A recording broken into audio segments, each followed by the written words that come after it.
तो नमस्कार दोस्तों, फिर से मेरे इस यूट्यूब चैनल में आपका हार्दिक स्वागत है। और आज तो होली का पर्व है। सबसे पहले तो मैं आप सभी लोगों को इस होली के पावन पर्व पर बहुत बहुत हार्दिक शुभकामनाएं देता हूं। भगवान से प्रार्थना करता हूं कि सबके जीवन में खुशियों के रंग भरे रहें, सदा सुखी रहें, जीवन में कभी भी किसी चीज़ की कमी ना आए। ये मेरी भगवान से आप सभी लोगों के लिए प्रार्थना है। तो दोस्तों, चलते हैं अपने इस वीडियो में।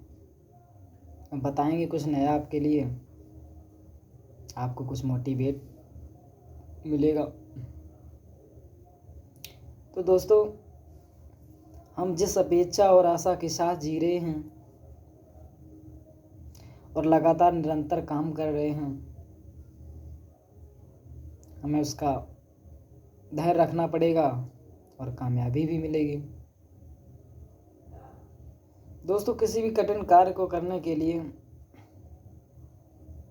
हमें कार्य करना पड़ता है और सबसे ज़रूरी है जो हमें धैर्य रखना चाहिए।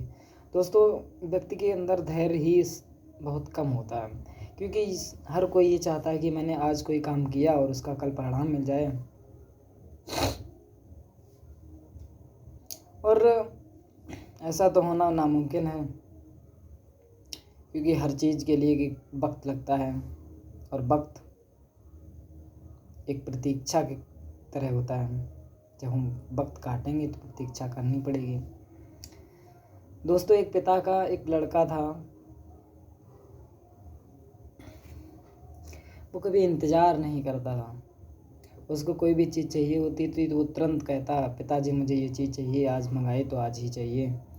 उस पिता देते थे। कोई भी चीज़ उसे लेनी पड़ती थी, जो भी ज़रूरत पड़ती थी, तो वो तुरंत एडवांस उसको उसके सामने प्रेजेंट होनी चाहिए थी।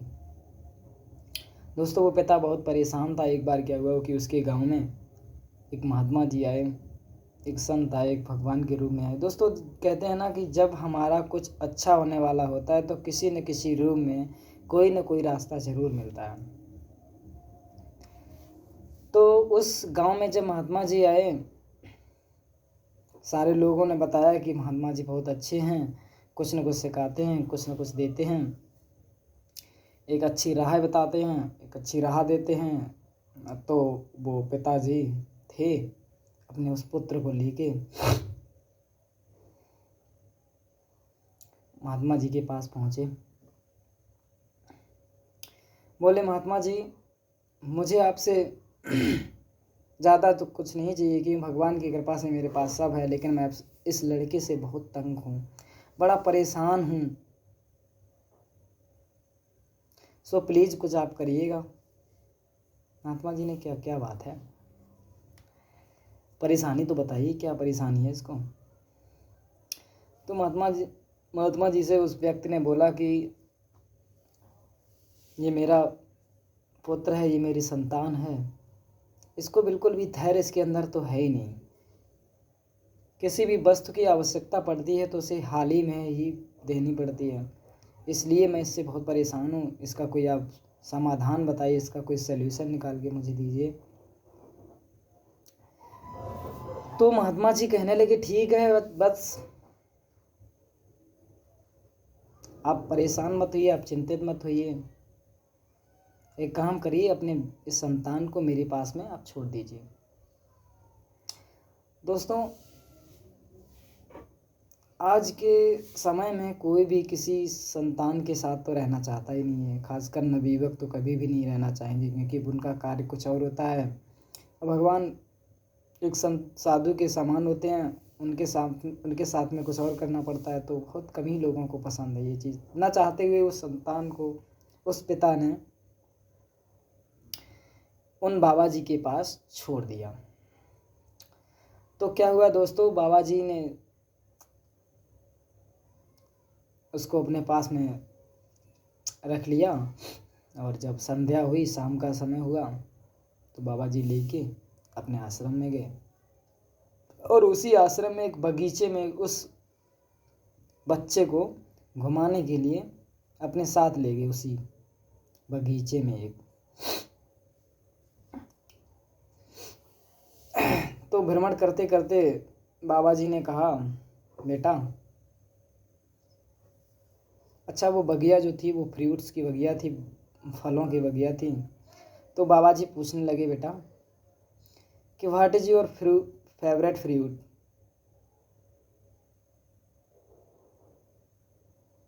तो वो बोला बाबा जी उस बच्चे से कि आपका सबसे पसंदीदा फल कौन सा है। बोला, he said my favourite fruit is mango. और उस व्यक्ति ने कहा, उस बच्चे ने कहा कि मेरा सबसे पसंदीदा फल मैंगो है, आम है। बोला ठीक है, तोड़ के लाइए। तो बाबा जी ने कहा कि जाइए और उस आम को तोड़ के लाइए। वो गया और तोड़ के ले आया फल। बाबा जी ने कहा उसको छीलिए, तो उसने जल्दी से छीला। छीलने के बाद अब कहा कि इसकी गुठली को आप बो दीजिए, मीन्स गाड़ दीजिए, जिससे कि पौधा अंकुरित हो और कुछ समय बाद इसमें भी फल लगे। अब बाबा जी की बंदिश में था, वो करना तो पड़ेगा ही।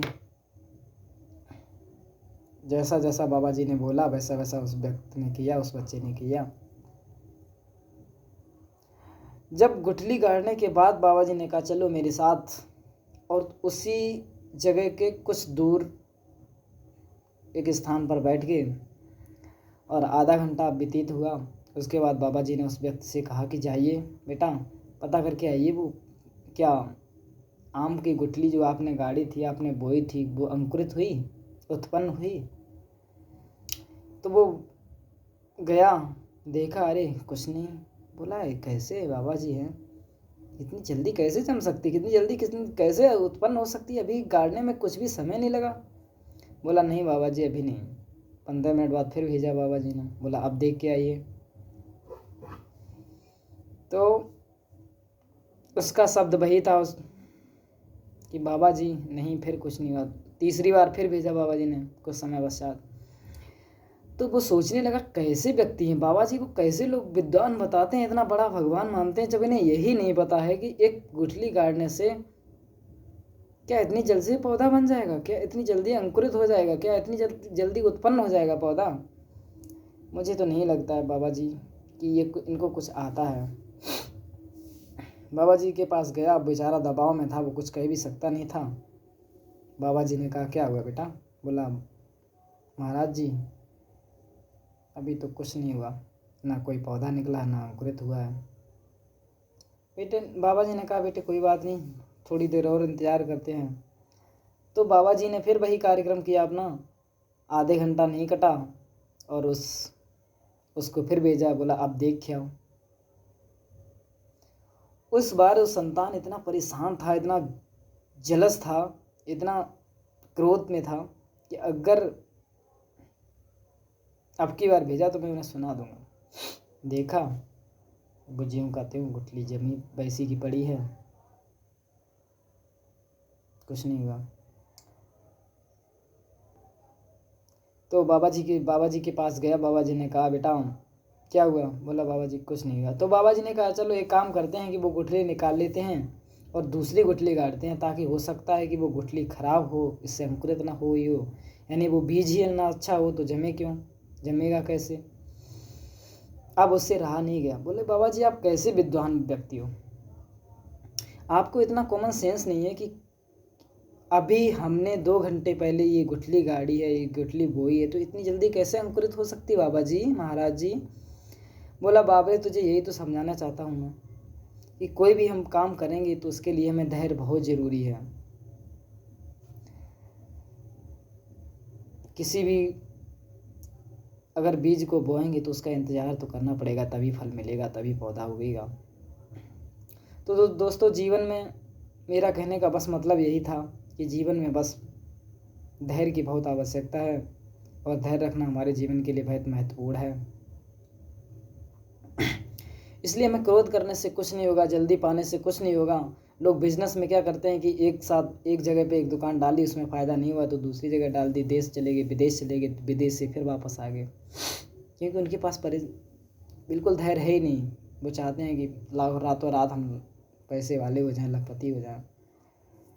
दोस्तों, किसी भी कार्य करने में हमें धैर्य चाहिए।